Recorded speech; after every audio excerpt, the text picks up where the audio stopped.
Dan ternyata kemarin Bitcoin benar-benar nge-break harga realisasinya 20K. Oke, dan pertanyaannya adalah apakah ini adalah akhir dari Bitcoin dan kawan-kawan?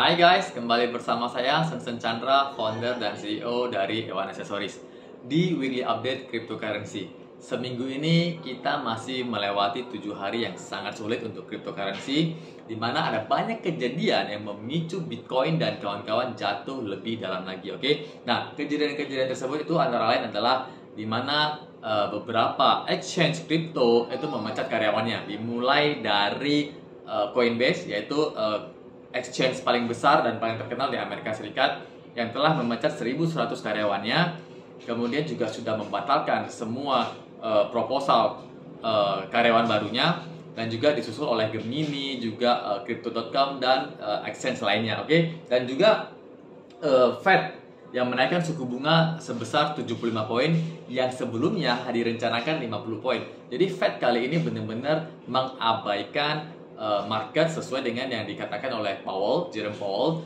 mengenai bahwasanya Fed akan lebih fokus kepada resesi dan inflasi yang semakin tinggi, jadi akan mengabaikan market. Oke, jadi ini akan memperlambat ekonomi dan juga ekspansi bisnis. Oke, dan juga Wall Street yang mengumumkan resesi dengan keras, dan beberapa para ahli juga memang sudah mengatakan bahwasanya sebenarnya Amerika Serikat sudah masuk ke dalam resesi yang masih tergolong ringan, tapi akan menjadi berat, dan kita hanya tinggal menunggu Amerika Serikat mengumumkan resesi secara resmi, dan itu akan berakibat memberikan efek yang cukup besar buat cryptocurrency, saham, dan ekonomi. Oke, dan juga ada 3 hedge fund cryptocurrency sebagai pemegang Bitcoin dan Ethereum yang dalam jumlah yang besar itu mulai runtuh. Oke, dimulai dari Celsius yang mulai nge-freeze withdraw, sehingga investor tidak bisa withdraw dana mereka, koin mereka. Kemudian disusul oleh Bubble yang juga mulai mengikuti Celsius untuk freeze transaksi withdraw, dan yang paling parah adalah Three Arrow yang benar-benar jatuh gitu ya. Bahkan Celsius itu juga sudah menyewa pengacara untuk menghitung kalkulasi keuangan di perusahaan mereka. Nah, jadi ini yang ditakutkan adalah di mana ketika hedge fund ini benar-benar sudah tidak bisa bertahan, mereka akan melakukan yang namanya sell off, di mana mereka akan akan sell koin-koin mereka, dan ini akan berakibat koin yang mereka hold, yaitu Bitcoin, Ethereum, dan beberapa altcoin lainnya, itu akan jatuh semakin dalam lagi. Oke? Dan bukan hanya masalah di ekonomi seperti itu ya. Bahkan sekarang beberapa kelompok orang mulai meragukan keberadaan kripto, oke? Dan di mana kelompok ini mereka mulai menyerukan keberadaan kripto yang tidak jelas, yang tidak memiliki nilai. Nah, seperti Elon Musk dituntut sebesar 280 miliar US dollar karena masalah Dogecoin, di mana kelompok ini menganggap bahwasanya, terutama seseorang ya, menuntut Elon Musk karena Elon Musk berserta dengan Tesla dan perusahaan seperti PayPal itu menggunakan pyramid scam dan berusaha untuk menaikkan Dogecoin di Twitter. Jadi ini dianggap salah gitu loh. Dituntut sebesar 280 miliar US dollar. Belum lagi Ethereum yang dinilai terlalu mahal. Bahkan 200 US dollar aja untuk Ethereum itu dinilai mahal. Nah, jadi inilah kejadian-kejadian yang terjadi selama seminggu ini yang memicu Bitcoin dan kawan-kawan jatuh lebih dalam lagi. Oke? Dan ternyata kemarin Bitcoin benar-benar nge-break harga realisasinya 20K. Oke? Dan pertanyaannya adalah apakah ini adalah akhir dari Bitcoin dan kawan-kawan? Jawabannya adalah no, my friend, no. Karena memang Bitcoin itu dari dulu begitu, melakukan yang namanya grafik boom, bust, and boom, yaitu apa? Booming, hancur, booming. Jadi Bitcoin akan booming selama 2-3 tahun ke depan, kemudian dia akan bust, hancur selama 1 tahun, crash, kemudian dia akan booming kembali 2-3 tahun ke depan. Oke? Nah, kita lihat pada Januari 2015, Bitcoin jatuh ke 170 US dollar. Setahun kemudian naik 170%, 2 tahun kemudian naik lebih dari 500%, dan 3 tahun kemudian naik sebesar lebih dari 10.000%. Oke, jadi Anda bisa bayangkan seberapa besar kenaikan daripada 2-3 tahun boom ini, oke? Dan pada bulan Desember 2018, Bitcoin jatuh ke 3.000 US dollar. Setahun kemudian naik 150%, 2 tahun kemudian naik 1.200%, dan 3 tahun kemudian naik lebih dari 2.000%. Jadi memang bisa dibilang kita sudah menikmati boom dari tahun 2019 sampai 2021. Dan sekarang ini kita menderita boost yang singkat, crash yang singkat, yaitu selama 1 tahun. Oke, nah, jadi di sini ada 2 kemungkinan yang akan terjadi. Yang pertama, Bitcoin akan berkonsolidasi di bawah 20K, yaitu 17 sampai 20K untuk beberapa bulan ke depan, yaitu sampai bulan 12 Desember 2022. Kemudian tahun 2023 awal, Bitcoin akan mulai masuk ke yang namanya new bullish atau new boom. Oke, dan kemungkinan yang kedua adalah Bitcoin akan jatuh ke harga 10K dan berkonsolidasi selama beberapa bulan ke depan, yaitu Desember 2022, dan baru mengalami new booming di tahun awal 2023. Nah, jadi di sini para ahli dapat melihat jelas bahwa winter akan terjadi sampai bulan Desember, dan awal tahun 2023 kripto akan mulai memasuki new booming. Oke, yang menjadi pertanyaannya adalah saat ini Bitcoin end bottom-nya di mana? Oke. Nah, sebagai godfather-nya altcoin, titik end bottom Bitcoin berpengaruh ke altcoin. Karena apa? Karena kalau Bitcoin naik, yang lain juga ikut naik. Bitcoin turun, yang lain juga ikut turun. Yang membedakan hanyalah kecepatan dan besarnya persentase. Oke. Nah, jadi di sini saya akan sharing kepada Anda ada 4 grafik metrik yang bisa kita pakai untuk mengukur sebenarnya end bottom Bitcoin itu sudah dekat, sudah sampai atau belum. Oke, yang pertama kita akan menggunakan grafik dari Glassnode, yaitu Average Cost Investor. Jadi di sini grafik pertama adalah grafik harga realisasi. Ini pada dasarnya menggambarkan dasar biaya rata-rata dari semua investor Bitcoin di market. Secara historis, pasar beruang kripto telah mencapai titik terendah di sekitar titik harga realisasi Bitcoin pada saat itu. Ini terjadi pada tahun 2015, kemudian juga terjadi pada tahun 2018, dan terjadi sesaat pada tahun 2020. Dan ini terjadi lagi sekarang ini. Oke, jadi harga realisasi Bitcoin hari ini adalah sekitar 23.300. Saat ini Bitcoin diperdagangkan sekitar 18K.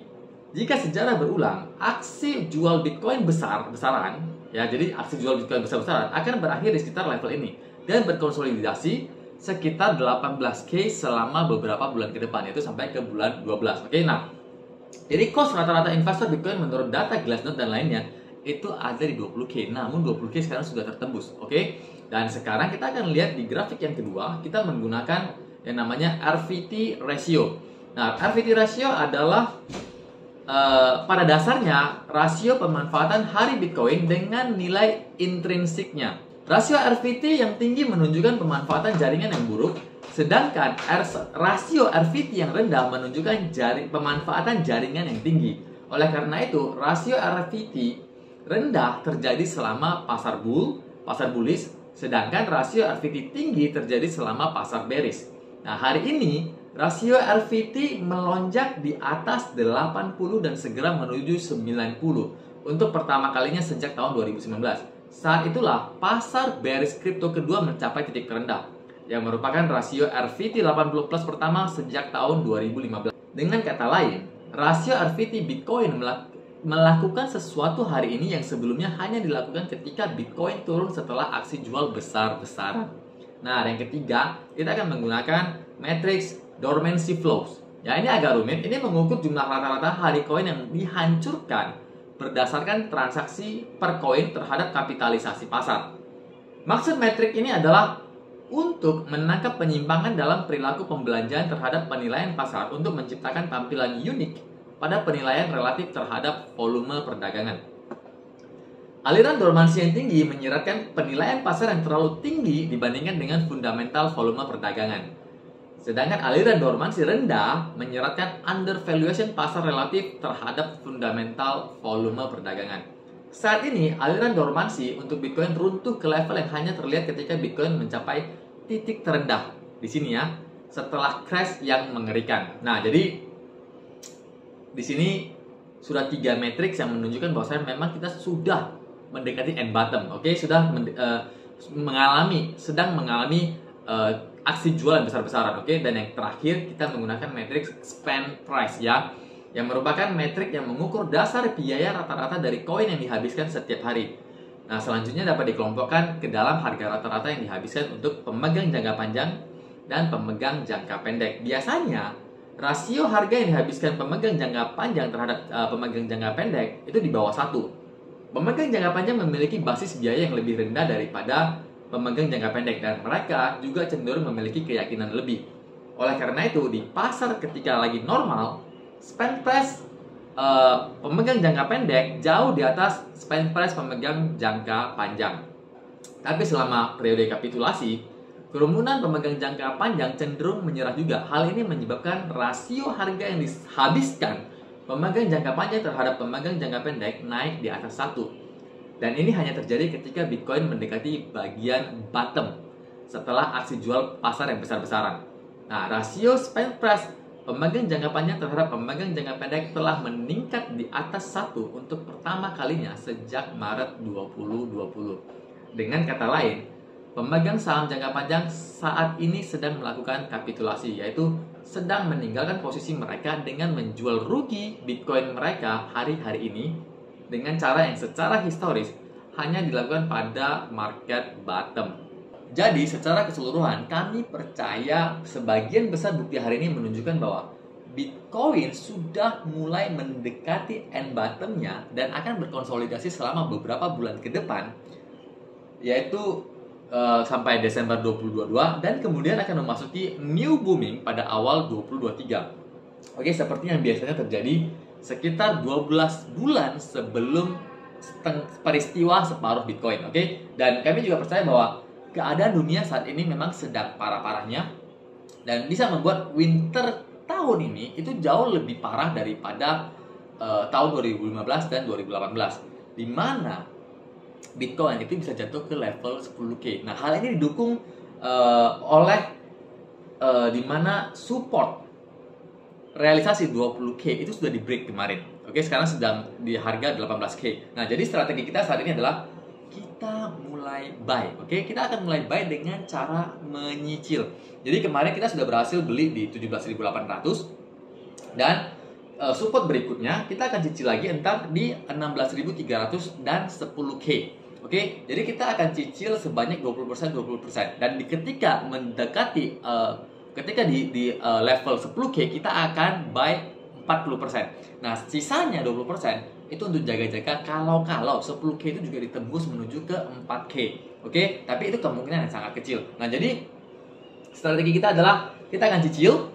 Jadi Anda juga boleh memanfaatin konsolidasi yang akan terjadi selama beberapa bulan ke depan untuk mengambil cuan, yaitu dengan cara mungkin future short ya, jadi melawan arus pasar. Jadi kita dapat cuan dari penurunan atau juga dengan spot. Oke, terserah Anda karena ini pasti akan berkonsolidasi sampai dengan akhir tahun 2022. Dan Anda juga bisa melakukan combine strategi, yaitu di mana Anda beli sebagian untuk long term, jadi dicicil untuk long term ya dengan strategi yang tadi, dan sebagian lagi Anda bisa untuk short term. Oke, jadi cicil untuk long term, kemudian sebagian Anda boleh main untuk short term. Oke, jadi ini semua bisa Anda lakukan dan saat ini merupakan kesempatan peluang investasi terbaik yang ada selama 4 tahun sekali. Oke, manfaatkan peluang ini. Oke, dan di dalam melakukan strategi ini Anda harus memiliki kesabaran tingkat tinggi,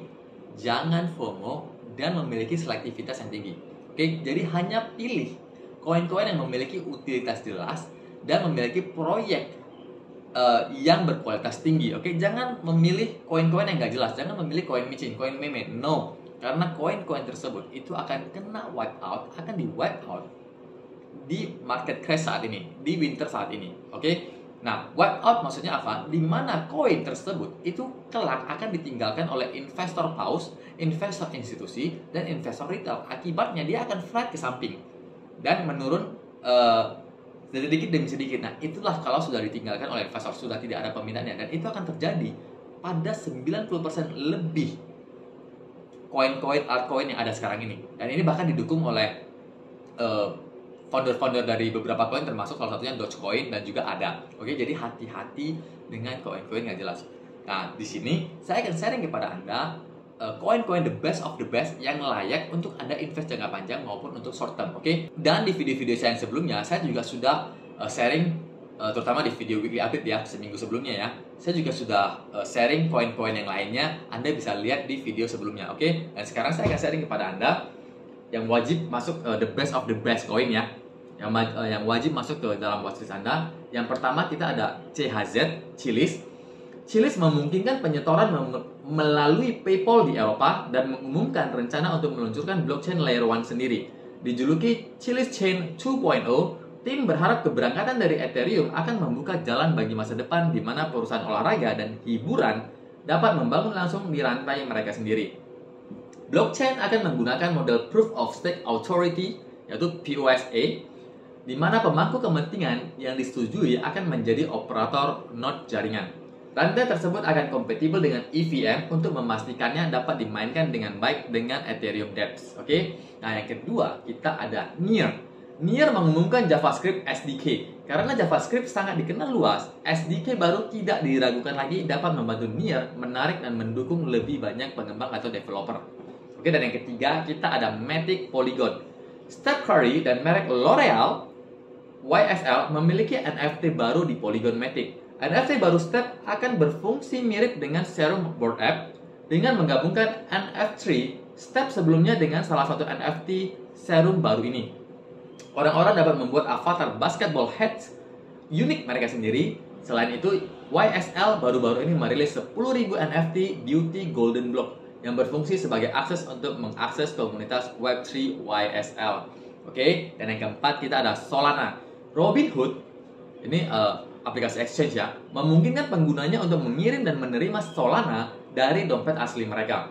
Adopsi adalah kunci dalam hal kripto, dan memberi pengguna kemampuan untuk benar-benar mengontrol kripto mereka adalah langkah ke arah yang benar. Dan yang kelima kita ada Uniswap. Mantan Presiden Bursa Efek New York, Stacey Cunning, bergabung dengan Uniswap Labs sebagai penasehat. Dia memulai karirnya sebagai floor trader dengan bekerja keras untuk menjadi presiden wanita pertama NYSE, yaitu Bursa Efek New York ya. Sekarang dia membantu Uniswap menciptakan dunia dengan pasar yang lebih adil. Dan yang keenam kita ada Stellar XLM. Stellar XLM sejauh ini telah memproses pengiriman uang senilai lebih dari 1 miliar US dollar tahun ini. Lebih khusus lagi, pengiriman uang antara Meksiko dan Amerika Serikat yang berjumlah lebih dari 1 miliar US dollar. Tujuan Stellar Foundation adalah bertanggung jawab atas 10% transfer ke Meksiko pada tahun 2023. Dan yang terakhir kita ada Tezos XTZ. Dalam berita Tezos, Turing College telah mengumumkan kursus latihan Web3 yang berfokus pada Tezos.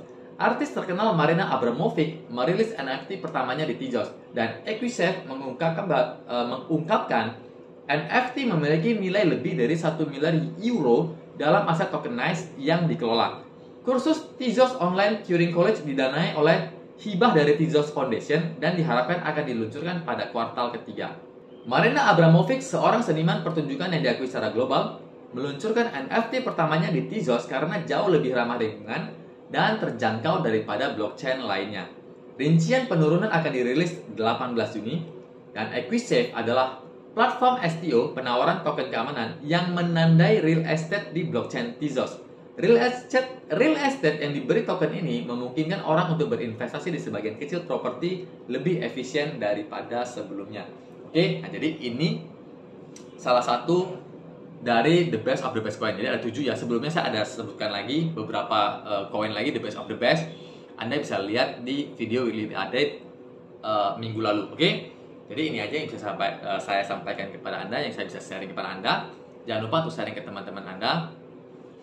Ingat, jangan FOMO, bersabar, dan selektivitas tinggi. Ini cara kita menang di musim winter crypto kali ini, oke? Jadi jangan lupa untuk sharing ke teman-teman Anda, ke grup WhatsApp Anda, supaya mereka juga mendapatkan informasi penting ini, oke? Dan tentunya jangan lupa untuk subscribe, like, comment, dan share, supaya ketika saya upload video baru tentang informasi seperti ini, tentang weekly update, tentang koin-koin yang harus Anda hindari, tentang koin-koin yang harus masuk ke dalam watchlist Anda, signal buy, signal sell, dan informasi penting lainnya, Anda tidak ketinggalan. Oke? Semoga cuan, salam sukses, Indonesia Club.